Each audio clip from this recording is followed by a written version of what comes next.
បាទជំរាបសួរក៏ដូចជាសួស្តីទៅកាន់អ្នកទាំងអស់គ្នាវីដេអូនេះខ្ញុំចង់ចែករំលែកពីរបៀបនៃការកំណត់ក្រដាសនិងរបៀបរក្សាទុកឯកសារនៅលើកម្មវិធី Microsoft Word បាទជាដំបូងយើងបើកទៅលើកម្មវិធី Microsoft Word របស់យើងមកបាទជាធម្មតាមុននឹងយើងចូលទៅធ្វើកិច្ចការអីមួយយើងត្រូវស្រីក្រដាសវាសិនបាទមែនទេបាទអញ្ចឹងដើម្បីស្រីក្រដាសយើងមើលទៅលើ3ចំណុចនៅកន្លែងនេះបាទទី1យើងរើសប្រភេទក្រដាសបាទរើសប្រភេទក្រដាសយើងរើសផ្ដេកបាទឬក៏ក្រដាសបញ្ឈរ portrait ហ្នឹងគឺបញ្ឈរ landscape ហ្នឹងគឺផ្ដេកបាទអញ្ចឹងកិច្ចការយើងចង់ធ្វើនេះយើងធ្វើជាក្រដាសផ្ដេកឬក្រដាសបញ្ឈរ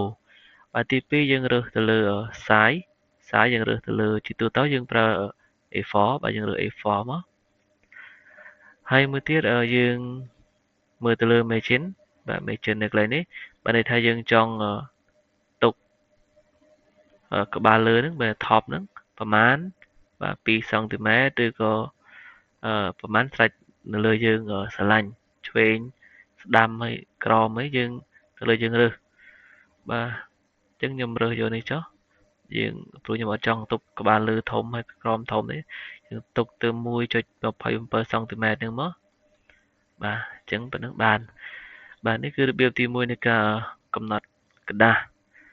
ហើយមួយវិញទៀតបើសិនជានៅក្នុងកុំព្យូទ័ររបស់អ្នកទាំងអស់គ្នាវាអត់ឃើញជាសង់ទីម៉ែត្រទេយើងអាចចូលទៅសេរីបាន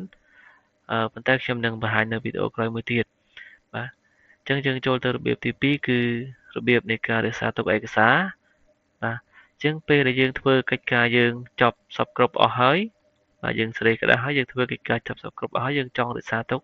ឯកសារនេះដើម្បីឲ្យយើងស្រួលងាយរកនៅពេលយើងចង់រកពេលក្រោយណាបាទអញ្ចឹងយើងចូលទៅលើកន្លែង file បាទចុចកន្លែង file ហ្នឹងមកបាទហើយយើងយកពាក្យ save បាទយើងចុចលើវាមកបាទ save បន្ទាប់មកទៀតយើងមើលកន្លែងនេះមានពាក្យថា browser យើងចុចលើវាមកហើយយើងនៅកន្លែងនេះយើងទៅរើសទីតាំងបាទយើងប្រើមកយើង scroll ចុះឡើងមកដើម្បីរកកន្លែងទីតាំងយើងចង់ទុកនៅលើ desktop ក៏បានឬក៏យើងចង់ទុកនៅលើ drive ក៏បានដែរបាទអញ្ចឹងខ្ញុំសូមបង្ហាញពីការទុកនៅលើ desktop ចុះយើងចុចលើ desktop ហើយយើងជ្រើសរើស file មួយដែលយើងចង់ទុកមកបាទហើយយើងចុចរក្សាទុកមុននឹងរក្សាទុកយើងអាចមើលកន្លែងនេះក៏បានឈ្មោះយើងអាចដាក់ឈ្មោះឯកសារហើយបាទដើម្បីយើងស្រួលរកលើក្រោយហើយយើងដាក់ឈ្មោះចាំយើងរក្សាទុកខ្ញុំដាក់ថាមេរៀនចុះអញ្ចឹងខ្ញុំរក្សាទុកនៅកន្លែងនេះបាទអញ្ចឹងឯកសារយើងបានរក្សាទុកហើយខ្ញុំទៅរកមើលបាទមិញខ្ញុំទុកនៅលើកន្លែង HP ខ្ញុំចូលទៅលើ HP បាទនេះចេញថាមេរៀនអញ្ចឹងយើងបើកវាមកបាទនេះជាឯកសារយើងធ្វើរួចមិញហើយយើងបានរក្សាទុកបាទអញ្ចឹងវីដេអូសូមបញ្ចប់ប៉ុណ្ណេះហើយយើងនឹងជួបគ្នានៅវីដេអូក្រោយទៀត